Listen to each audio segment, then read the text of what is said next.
అన్నమయ్య జిల్లా రాయచోటి రాజంపేట రహదారిపై అక్రమంగా రవాణా చేస్తున్న ఎర్రచందనాన్ని అధికారులు పట్టుకున్నారు. దాని విలువ దాదాపు 20 లక్షలు ఉంటుందని డిఎఫ్ఓ సుబ్బారెడ్డి వెల్లడించారు.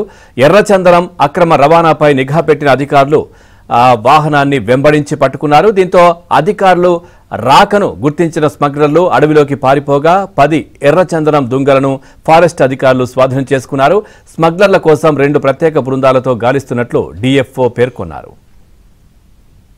ఎర్రచందనం అక్రమ రవాణా తమిళనాడుకు అవుతుందని చెప్పి తెలిసి మేము దాన్ని వాచ్ చేస్తూ వెళ్ళాము.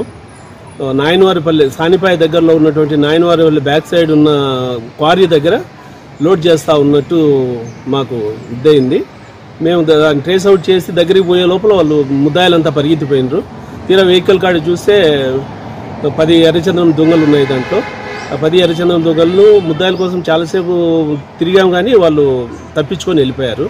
ఈ 10 ఎర్రచందనం దొంగల యొక్క విలువ దాదాపు 20 లక్షల వరకు ఉంటుందండి వెహికల్తో కలిపి. మేము ముద్దాయిల కోసం అయితే తిరుగుతూ ఉన్నాము. ఇంకొక పార్టీ సెర్చ్ చేస్తూ ఉంది. వాళ్ళని ఖచ్చితంగా పట్టుకొని వాళ్ళపైన డ్రాస్టిక్ యాక్షన్ తీసుకుంటాం మేము.